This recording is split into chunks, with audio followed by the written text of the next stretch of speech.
One Stitch, where today I bring you my So Frugal 2025 challenge.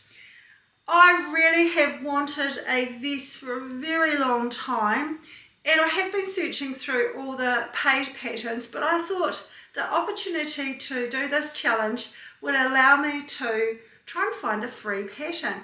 Yes, this is a free pattern. It's from Maison Fauve, and it is the Pompon waistcoat, and I did cheat a little bit. I didn't put the little welt pockets on there, but it is fully lined, and I'll put some pics, probably that side actually, showing you wearing it with also the lining coming through. And it was a little bit of a project. It looks quite simple, but there's actually quite a bit of brain thinking in it, and also quite a bit of sewing, because you need to make the lining and the outside piece as well. And I did struggle to try and decide what size to make. So I'm just looking through my book. I've got it set up with what I did. So I ended up doing, I think, the Euro size 48. I was going to do the size 46, but because I'm making this made it for winter, autumn, I wanted to be able to wear a slightly thicker top underneath, so I didn't want it too tight, but as you see in the pics, it does look reasonably fitted. I made it out of a soft cotton drill, and the lining was a piece that I got from Mode quite some time ago, and I didn't know what I was going to do with it, so I decided actually I could use it to line this jacket. It's a very interesting sew and quite challenging, as I just mentioned before. You pretty much do the whole burrito method on it, and the only bit that you leave open is one of the side seams of the lining, and then it pops out through the whole lot. So it's very clever how it's put together. It's only just a small gap in that side seam lining. What else can I tell you about it? The sizing is in Euro sizes, and I'm sorry I haven't converted the centimetres because it's actually in centimetres. So the Euro sizes are 34 to 52. And as I said, I decided to make the size 48 so I could fit top underneath. So yeah, it's going to be a fantastic piece. I can either dress it up, dress it down. I've already worn it twice. I wore it with a beautiful striped top underneath. I've worn it with my creamy blouse underneath. In the winter I could wear a merino underneath. And of course the fashion heading into spring, summer, especially in the northern hemisphere, is you wear it with nothing underneath, and you can wear it under a jacket. So a fantastic little piece. So I'm just going to pop that back so I can just move forward a little bit. So the next thing I want to talk about is this sloppy top, oversized top. Now I purchased this on Etsy. I'll put the name of the seller just down there. I don't want to have a go at pronouncing it. Anyway, I chose this pattern because I wanted a raglan. I wanted a top that I could perhaps layer underneath, so it's big enough for me to put a lightweight merino or t-shirt type of top underneath. Plus I can wear it as a standalone top, or I can wear a jacket over the top. So I thought this could be a really multifunctional piece, and slightly trans-seasonal, because we're in autumn in New Zealand at the moment. But in saying that, we've had temperatures around 20 degrees. So it's quite good having the sleeves that are a little bit lighter weight fabric. The pattern calls for knit fabrics. However, I decided to push the boat out a bit, and I have done it's like a georgette, I suppose, or a voile for the sleeves of mine, which is a woven fabric. I've used similar weight to a double knit for the body part and the back part. I've used a rib for the bottom, and I really like the length of it. It just gives me a little bit of room to disguise my middle area, but is a good length to wear with skirts and pants.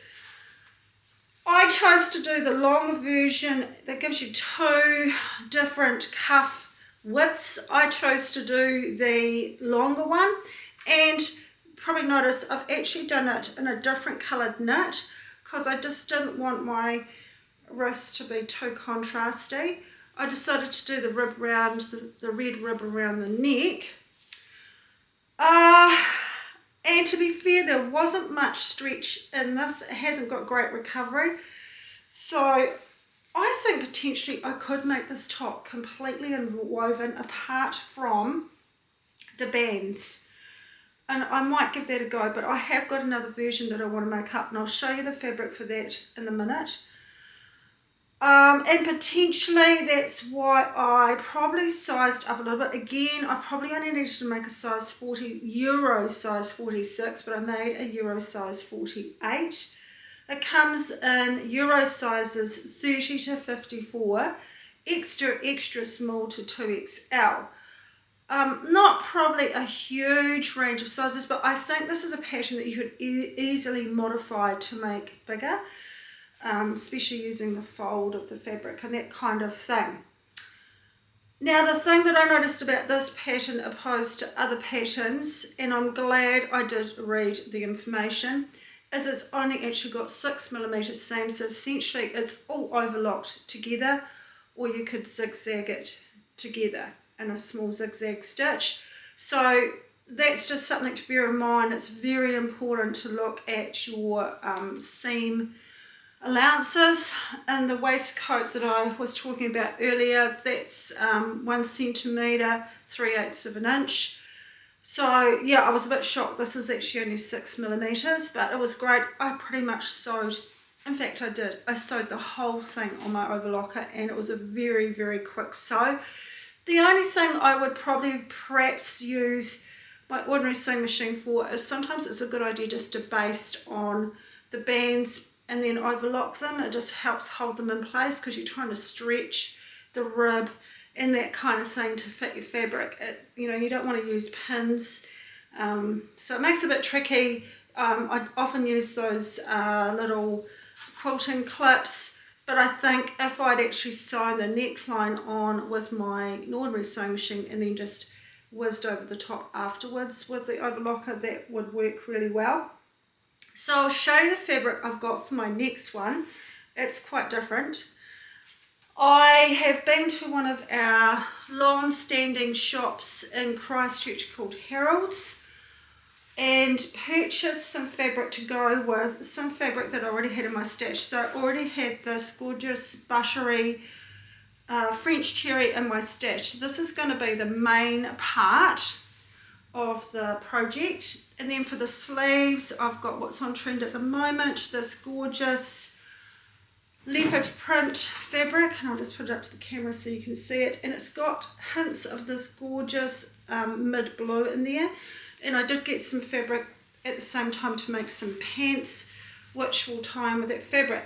Now the issue I've got is I've got this for the sleeve bands, which I think will tie in really well with that blue, but do I use the blue around the bottom, or do I use a matching fabric like what I've done here? So I've got my matching ribbing to match the red, because I don't really want this area to stand out as much because that's probably one of my widest points.